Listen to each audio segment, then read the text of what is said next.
All right, we are back at Crit City today on the Isle of Watopia. And I'm just realizing that I was riding the S-Works tarmac in the game for this. Not what I intended to be on. I intended to ride the specialized delay, but it is what it is. I don't know if I'm going to post spoilers, but suffice it to say this is a good one. And I'm not mad that I rode the tarmac. So I'm taking my own advice today. If you saw the other video, you know that I had advice for other people about what to do and what not to do in these crit races. And one of those major pieces of advice was choose a race. Don't choose races that do not suit your power profile.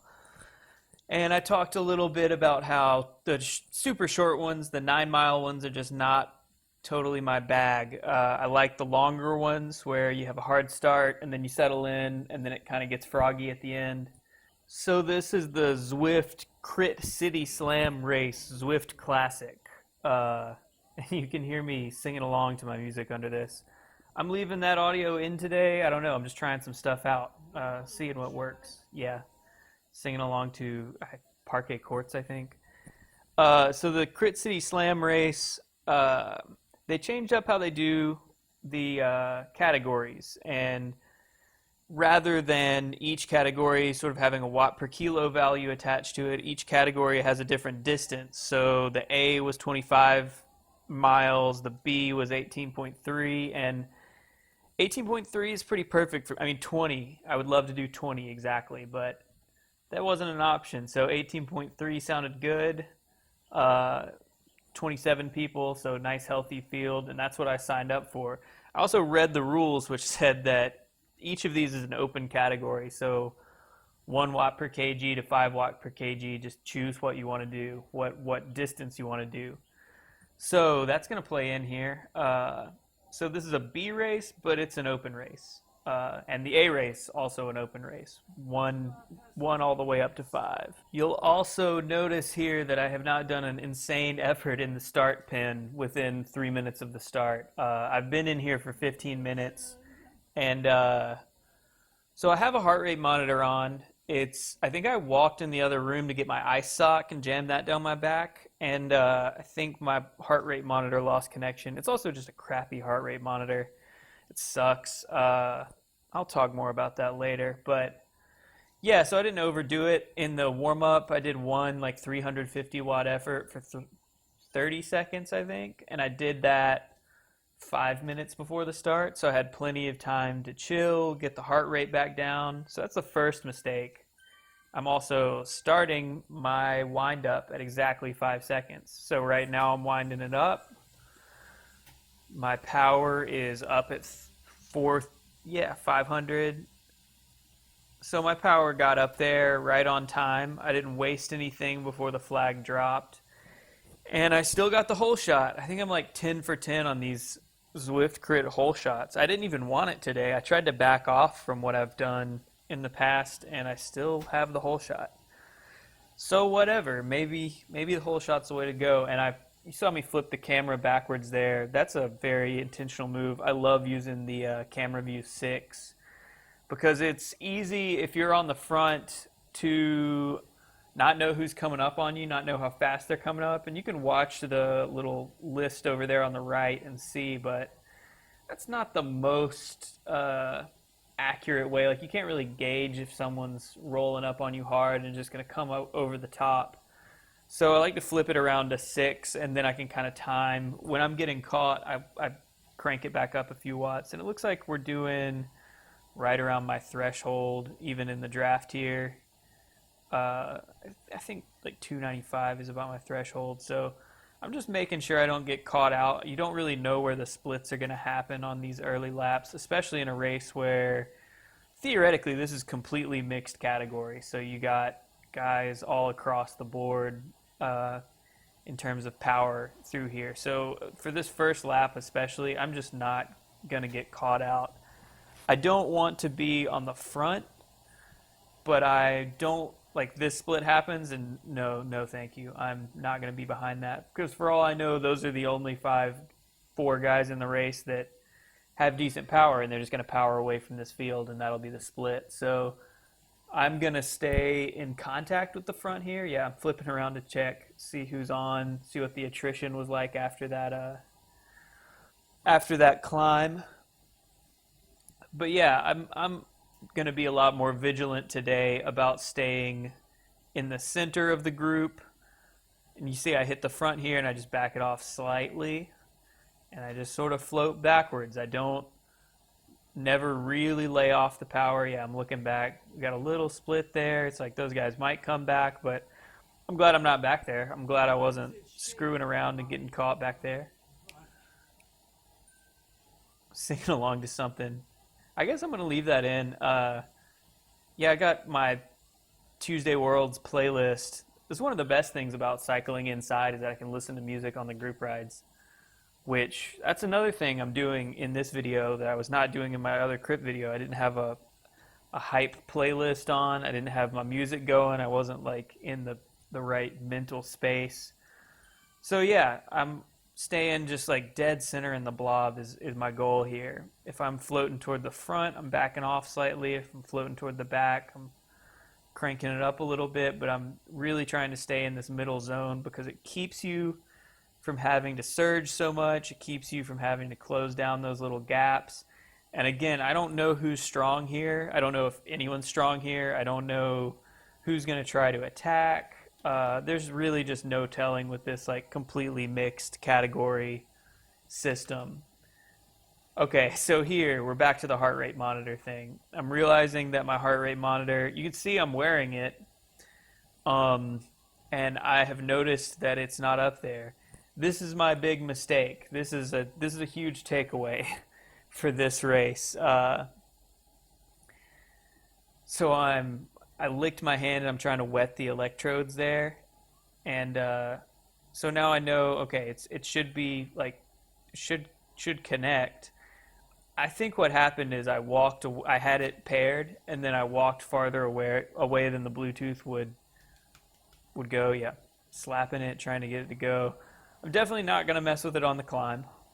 I am using that featherweight. My plan here was to just keep using all of my. I'm only having to do 250. You'll see every other lap I'm having to do 350 just to sit in on the climb. So using the featherweight to just keep it easy, keep the fatigue down, and I'm glad I did. You'll see why in a second. I'm getting myself up toward the front, and then I'm gonna screw around with this heart rate monitor and try and get it to pair.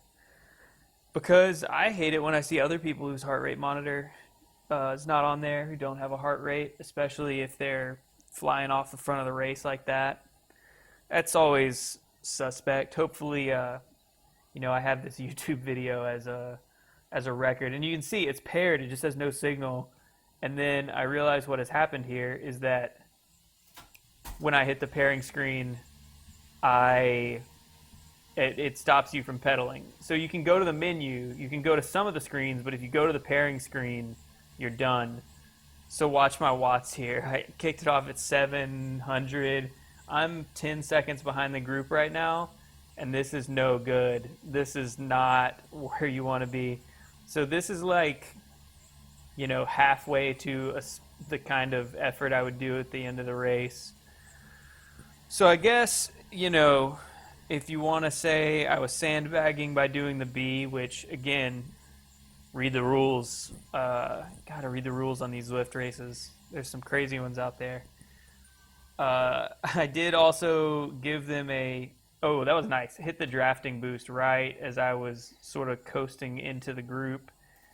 And that way I don't shoot straight through to the front, but I can chill. That allowed me to really back off the power and settle back into this speed. You can hear me huffing and puffing, though. That was hard. That was hard stuff. So yeah, even if you feel like I should not have done the B race, first off, take it up with Zwift HQ, and second off, I gave him a 10-second head start. So, I didn't mean to, and I will not be doing that in the future. I need to. I guess should I be using Ant Plus? I don't know. So I have this heart rate. I have two heart rate monitors. One of which is good. It's a Garmin. It displays accurately and consistently, and it rules. It pairs to my Garmin head unit. I've never had any problems with it, except that it doesn't have Bluetooth. Which, Garmin, why are you making things without Bluetooth? It's 2020. Like, every device has Bluetooth. I'm not trying to buy an extra dongle or whatever. And then you see people having problems with Amp Plus dongles all the time too. Uh, my team time trial video, I think Luke had a dongle Ant Plus related issue. So I'm kind of screwing around with my sweat towels here and getting a little caught off the back. This was a mistake for sure. I mean, it didn't really cost me, but it could have. So I'm realizing it here. Like, I gotta quit screwing around and get back into. I realized that was the back of the group. So we're down to 13, and in classic Zwift crit fashion, we have dropped half the field immediately. That seems to be how it goes in these Zwift races for whatever reason. No matter what the field size is, half of them are off in the first lap, and kind of screws with what the results look like at the end because a lot of those people will just rage quit. But yeah, so I'm realizing, like, okay, that's the back. I can't be hanging out back there like I was in my last crit and getting caught out because I don't know who's who here. I am trying to use these power-ups as much as possible early on. The Ghost, like, it would be decent to attack with the Ghost if that's what I had on the last lap. Attack with the Ghost up the climb, maybe, and catch a few people out. But the thing about the Ghost is it's so short. If they doubled, I feel like everyone hates the Ghost. Everyone hates both of the new power-ups, the Ghost and the Burrito, because they're basically ineffective. I mean, I don't think I've ever even seen a YouTube video of somebody winning via Burrito or via Ghost, but I think it would be possible if they doubled the length on either of them. Because you could attack and then get a good, like, 30, I think they go for 15 seconds or less. I think if each of those was 30 seconds, you could actually really do something. Whether or not I would want to be in races where guys are attacking with the Ghost and then you just see someone pop up on the map, seconds up the road. I don't know if I would love that, but that's one of those things that could be played with, and maybe some races have it and some races don't. That's one thing I like about Zwift is there's some races that do the double draft thing where the draft is twice as effective or whatever, and there's some races that have no power-ups allowed at all. There's some races like this one that have power-ups. There's some where there's a lot of opportunity to get a power-up. It's every time you come under the lap banner in this race. In others, it's like every top of a KOM, or who knows. There's all these different ways to do it.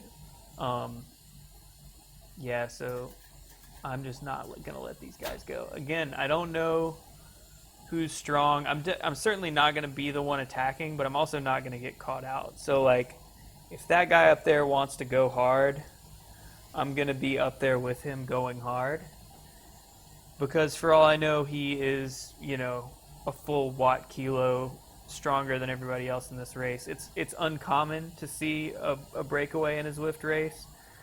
It's more common to see sort of just a fracturing of the group. I'm singing along to... Oh yeah, that's parquet courts too. A lot of parquet courts on this playlist. They have a lot of stuff that's in that like 120 beats per minute, like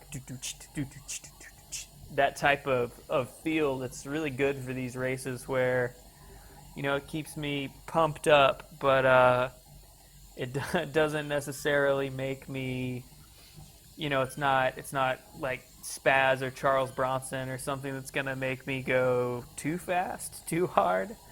I'm not going to get into my music taste too much, but you'll get tastes of it as I'm jamming along here.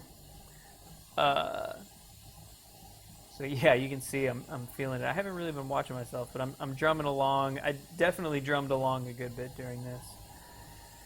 But yeah, I like the variation of rules, the variation of styles in the Zwift races. You can kind of choose whatever fits what you want to do, and that's exactly what I did today. I wanted to do 18 miles, especially after having done 50 this morning. A 40-minute effort just sounded good, and 40 minutes is generally long enough. Those 20-minute races, it's like everyone can just go full stick the whole time, and there's not really any sort of like tactical penalty for going all out. There's a lot of guys who, have done the 20-minute FTP test for years, so they are very familiar with what that all-out 20-minute effort feels like, and they're really good at it. And I'm not one of those guys, but I've done a lot of cyclocross races that are, between 40 minutes and an hour 10, depending on, your promoter and how well they're calling it and what category you're in. Same thing with crits, generally between that like 40 minute to like hour 10 mark. I think our local crit series, it's actually in Huntsville, Alabama, but the like weeknight crit series, I want to say all those are 45 or 50 minutes. So this effort is like right in my wheelhouse. It's just long enough you can go hard, but there's generally some tactical element to it. You don't. Okay, and these two guys are up the road, and this is dangerous. So I'm not going to do all the work to pull them back, but I'm definitely not going to let them go. And it looked like everybody else was potentially willing to just let them go. So I got us within spitting distance and then sat up. And that's what I'm going to do all night. Like, I'm not going to weld everything together. I might hop across, but I am taking stock of who's looking strong. And both of these two guys, two Japanese guys, you can see the Japanese flags next to their names. They're looking good. They're looking strong. One in the white jersey in front of me, and then the guy in the orange right behind me. I'm kind of marking them out as like, these guys have been putting in moves, putting in digs, and it's not easy to pull them back. Like every time they go, it takes 5+ watts a kilo to bring them back. So, I'm kind of marking that down in my mind as like, don't let those guys go. They might be able to do it, especially if I was sitting way at the back and I didn't realize they were going, and then you check the leaderboard on the right and realize there's a 20-30 second gap. After the effort I did to close that 10-second gap earlier, I don't want to do another one of those. I want to keep those to a minimum, keep that stuff, keep everybody on the leash. So I'm trying to find my rhythm here and not overdo it again like I did in the last crit video. Seems like I got a feather here, so I'm not going full out, but like 350 seems to be kind of the perfect, and you got to keep doing it around the corner. If you let up before you get around that corner, you slow way down, and that's a real good way to get out the back. So yeah, we got this Japanese guy who's he's feeling very frisky, and there they go together. I'm gonna let Mr. Newsboy Cap here shut it down, but I'm monitoring the situation. Like if he doesn't shut it down, I'm gonna jump across. Luckily he does, but I'm trying to really be on high alert, but also not freak out at those moments, which is something I have not been great about in other Zwift races. But I mean, in that sense, it's really a lot like a real race. So much of it is about your reaction time and knowing what's going on in the race. If you don't jump at the right moment, it can cost you twice as much effort to get to the exact same spot. So I don't know why my character, my avatar or whatever, takes that turn so poorly. I feel like I need to submit some sort of cornering evidence of my cornering skill to Zwift so that they'll crank my avatar's cornering skills up. But I feel like every time we go around that hairpin, I'm moving back like 3 or 4 spots, which is not how that would be going down in real life. Actually, in real life, I would be racing Athens Twilight exactly at the time this race is going on, pretty much. Love Athens Twilight. Love the USA Crits races, but Athens Twilight especially is a fun one. I'm not a pro D1 rider, but I would be doing the, hopefully, I mean, if I qualify, the amateur finals. So Twilight, speaking of interesting race formats, they can't close down downtown Athens all day and let the Masters 40 plus 4-5 women's field, just all the like various segmentations go. So they found a really good way around that, I think, which is there's a park very close to downtown where I actually hate the course in the park. It sucks, but they can use it all day, and they hold qualifiers all day.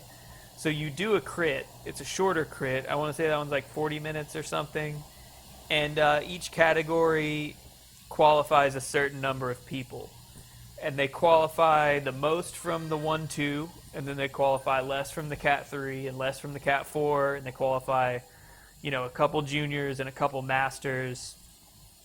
So if you're in one of those lower category, like if you're in the Cat 5 race, you pretty much have to win it or be on the podium to make it to the amateur finals.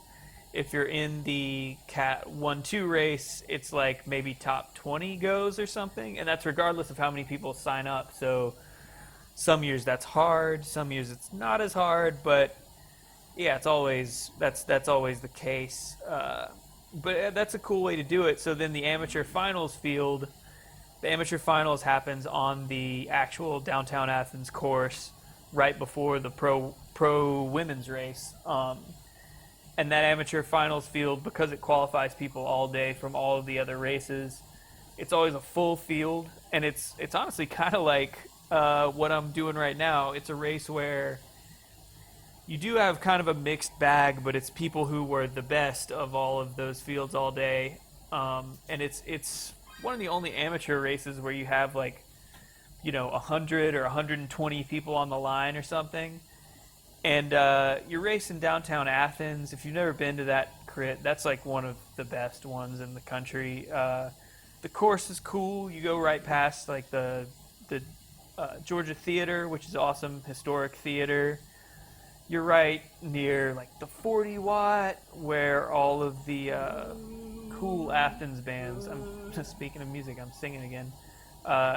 Athens, great music history from Athens. Famously, like REM and the B-52s, but also all the Elephant Six stuff in the 90s. More recently, there was a band called Werewolves from there that was great. Lydia Brambilla from there is awesome. There's always good stuff in Athens. It's one of those places. It's a special place, so it's really cool to race downtown there. And now I'm singing, I think this Proto Martyr, Want Remover. Yeah. I'm only doing 180 watts here, so I can sing along, and I'm trying to get off the front. You will not hear me singing up the climb, though. I'm going to shut up when we... Yeah, I'm only... See, I should have been doing 350 to hold my position. I'm back at the back. Yeah, the other thing about Athens Twilight is that people in Athens come out for that race. Like, it is a party vibe. It feels like you're playing in the Super Bowl or something. Even in the Twilight amateur finals, there's probably 2 or 3 people deep all the way around the course, just screaming their heads off. And a lot of it is like drunk college kids that don't know what they're looking at, but it's still fun. It's super fun. So that's what I should be doing as this is going on.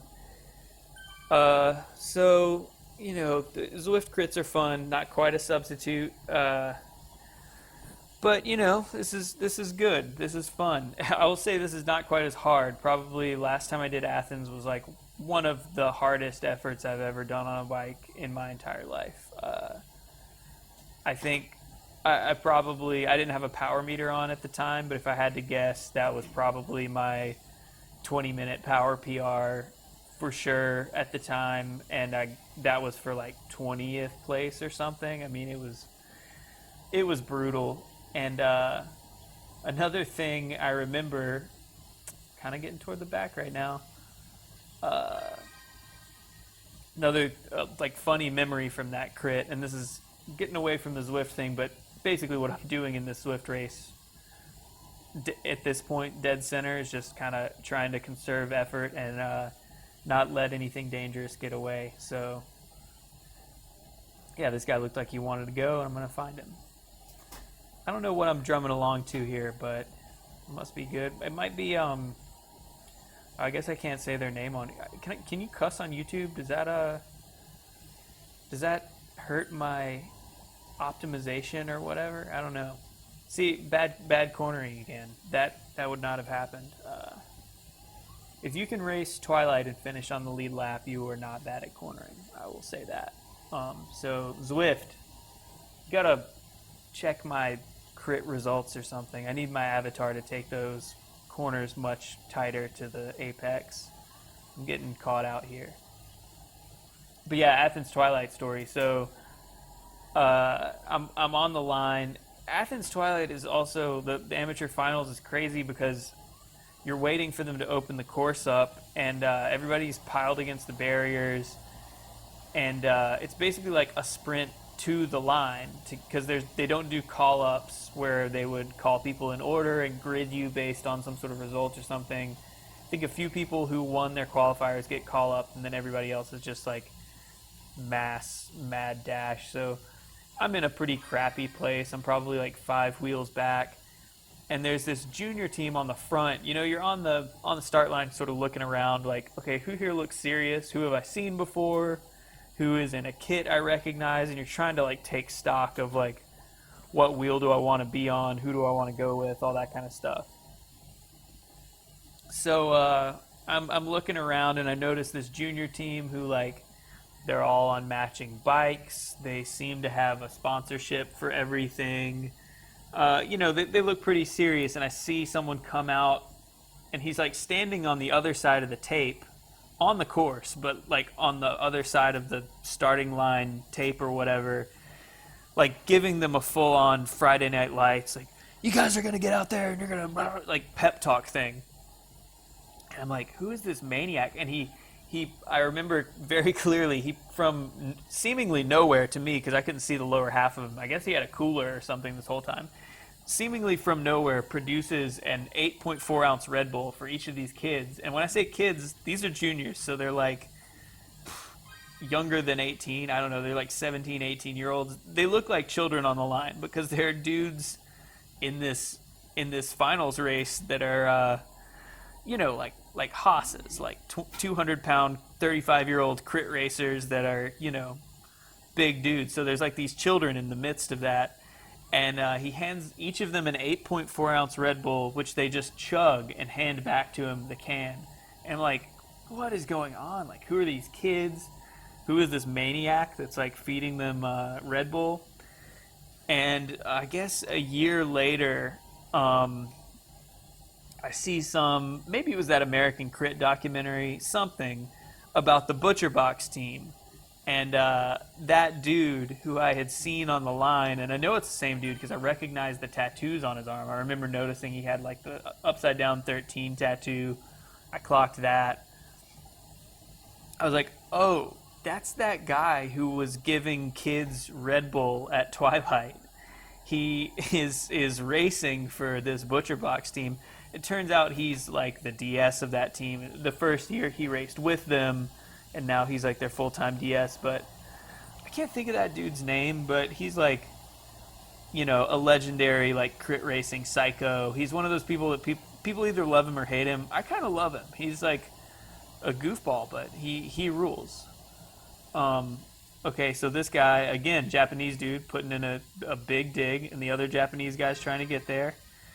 And I'm not panicking, but I'm also not going to let that just go away. He's got a pretty good gap there, and we're all single file, so I'm just going to calmly throw down 350 watts to get around these two.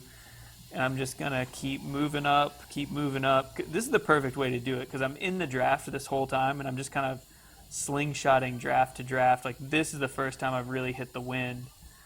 And I can see that it's coming down, so I'm not really panicking. Um, yeah, it's 350 there for a second, 340, whatever that was. So I'm looking on the map in the top right, and I can see it's strung out. Flip the camera around to take stock, and it's like, yeah, we're moving. Like maybe I get up here, I'm drumming along to something, I'm feeling hyped. I'm like, okay, maybe this is the move. Maybe we just split it down to 5 or something. But we sat up, and then people come back. You can see on the map though, it's still pretty split. You can see those green dots falling off the back. So we did lose a couple of people there, I believe. Yeah,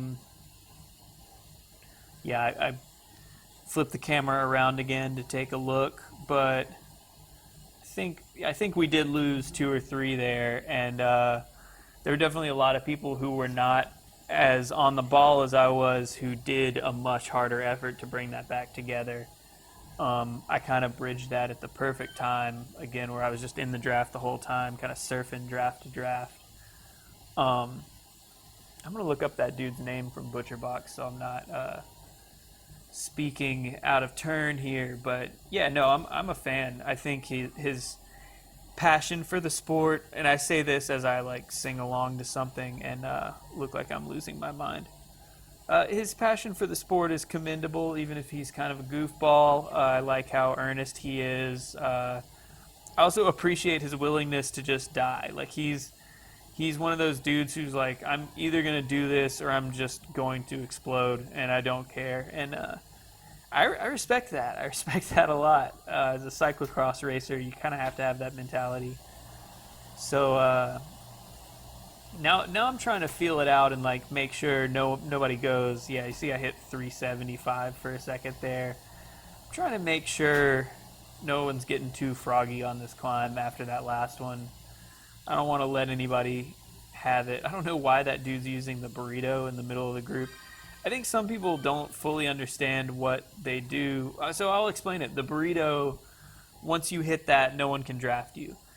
So if, in theory, you use the burrito and you attack, the person who's behind you, who's covering your attack, is not going to get the benefit of that draft for the duration. Again, it's like 15 seconds. I think if that was 30 seconds, you could probably do some damage with it. But for 15 seconds, like, if someone's covering your attack, they're hurting either way, and it's minimal difference to do a few more watts for 15 seconds, but you could really get a gap with 30 seconds. I feel like that would hurt them more. Oh yeah, are we down to? It looks like we're only down to like 7 or 8 because I was sort of toward the back.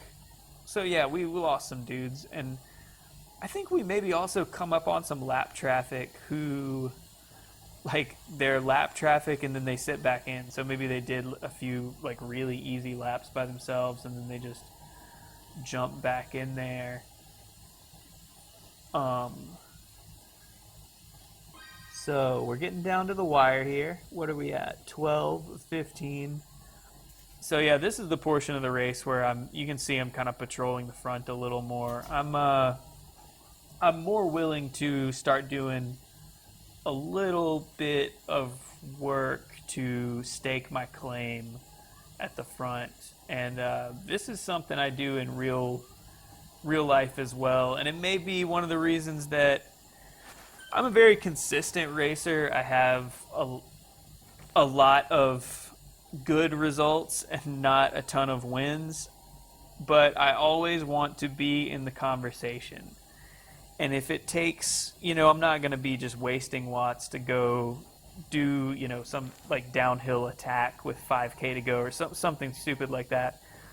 But I will put some power down to make sure everyone knows that I will be at the front and I belong at the front. Given that I feel that way. But if I'm feeling good coming into the end of a race, Yeah, and we're at 4 miles to go in this crit. 3 laps. I'm gonna do what I gotta do to let everybody know that I'm strong. I'm gonna be at the front. Don't fight me for these wheels because I will fight you right back. And there's sort of an attitude thing there where like if people have seen you at the front, if people have seen you making strong moves, if people like they're not gonna question it. No one's gonna look at you and say I'm gonna take that wheel from that guy. So I'm kind of trying to do that here. Like, this is not an attack. I'm not putting down significant watts here. But I did get a little gap, and I'm not going to just lay off and give it back. I'm going to do 240, 250 until they catch me. I'm going to just keep rolling and make them come back to me. So hopefully they know. Like, I really have not burned a match there, but it is sort of staking my claim. Like, I'm going to be at the front, so you guys don't fight me for this. Which in real life, that fight is a little different. In Zwift, like, the positioning is weird. You got to get a feel for how the sticky draft works and all that stuff. So again, Japanese dude kind of going, and another Japanese guy coming around.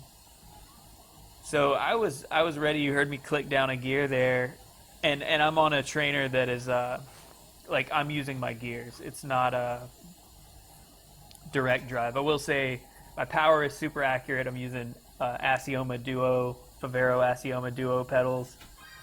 Yeah, I'm checking to make sure. Okay, that's the back. So we're like 8 riders deep right now. We dropped everybody else.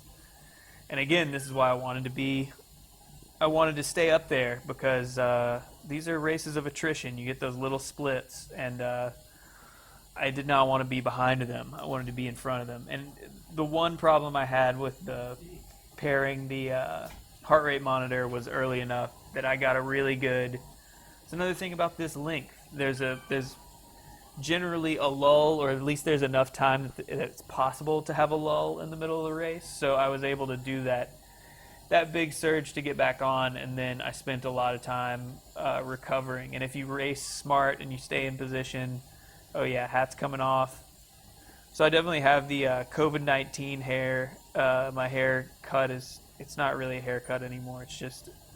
It's a hair grow at this point. I think I might cut it myself, and if I screw it up, I'll just fully lean into the post-apocalyptic Mad Max look. I'll just go full mullet. I already have the mustache, so I could do like a Mitch Docker thing. Mitch Docker from EF. Y'all look up a picture of him. He looks awesome.